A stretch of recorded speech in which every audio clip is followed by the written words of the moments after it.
ওমানের মাস্কাট দূতাবাসের কর্মকর্তাদের বিরুদ্ধে প্রবাসীদের সাথে অসদাচরণ এবং সিন্ডিকেট বাণিজ্যের গুরুতর অভিযোগ পাওয়া গেছে। দূরপ্রবাসী শ্রমিকদের দেখভালের দায়িত্ব যাদের, তাদের বিরুদ্ধে এসব অভিযোগ বাড়াচ্ছে অসন্তোষ। রিজার্ভ সংকটে দেশের অর্থনীতির হাল ধরা এসব প্রবাসী কি আসলেই দূতাবাসে লাঞ্ছিত হচ্ছেন? উত্তর বেরিয়ে আসে তাদের ভাষ্যেই। আমাদের ফাইল ছেড়ে ফেলে দেওয়া হবে এই কথা বলছে যে যখন তোমরা বেশি উশৃঙ্খল করলে তোমাদের ফাইল ছেড়ে ফেলে দেওয়া হবে, তোমরা এখানে বেশি উশৃঙ্খল করিও না, এই ধরনের কথা বলে আমাদের সাথে।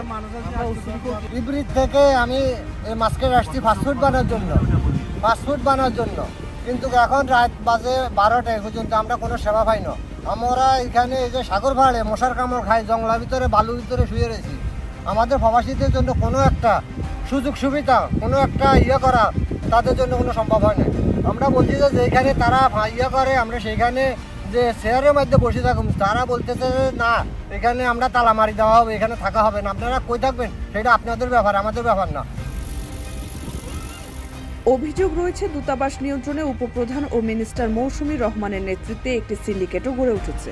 আওয়ামী লীগ দলীয় নয় এমন কর্মকর্তা কর্মচারীদের বিভিন্ন অজুহাতে কোণঠাসা করে রাখায় এই সিন্ডিকেটে আছেন মৌসুমী রহমান, রাষ্ট্রদূতের ব্যক্তিগত কর্মকর্তা হুমায়ুন কবির এবং সেকেন্ড সেক্রেটারি থইংয়ে। এতে রাষ্ট্রদূত মোহাম্মদ নাজমুল ইসলামেরও যোগসূত্র রয়েছে বলে জানাচ্ছেন দূতাবাসেরই সাবেক কর্মচারী নিজামুদ্দিন। ওদের একটা সিন্ডিকেট আছে, বুঝছেন?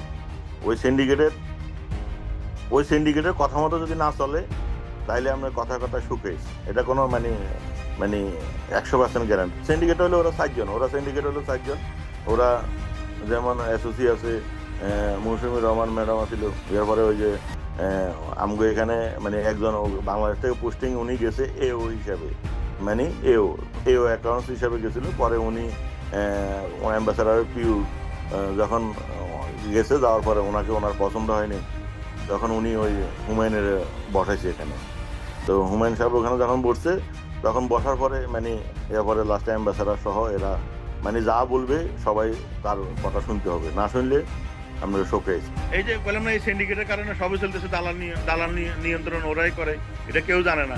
ওনাকে বলে, ওনারা এমনি মিটিংয়ে বহুত বড় বড় হাদিস কোরআন বলে, এগুলো দালাল ওরা এখনো আছে।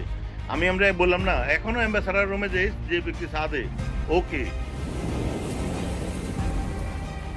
দূতাবাসের সাবেক ড্রাইভার কাম মেসেঞ্জার নিজামুদ্দিনের দাবি, সিন্ডিকেটের বিরোধিতা করাতে তাকে দূতাবাস থেকে চাকরিচ্যুত করা হয়েছে।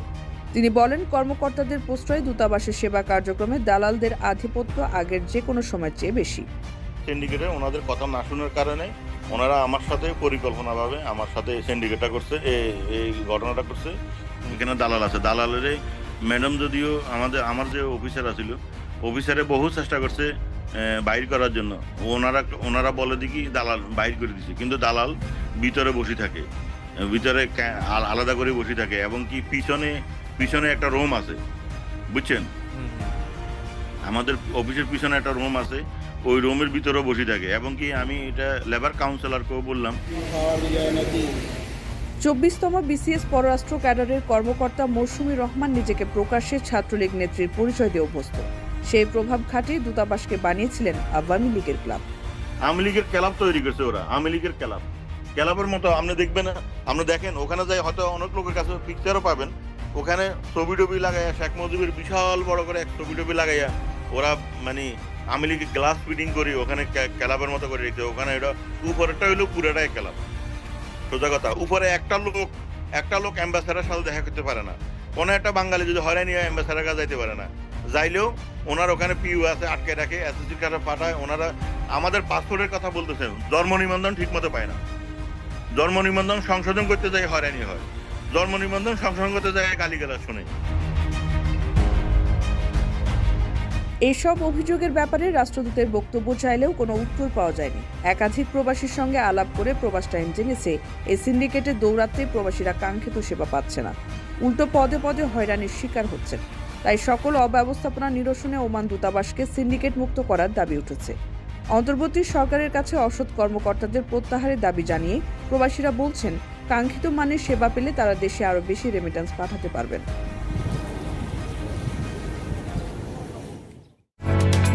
ওমানের সেরা রেট দিচ্ছে বাংলাদেশি প্রতিষ্ঠান গালফ এক্সচেঞ্জ।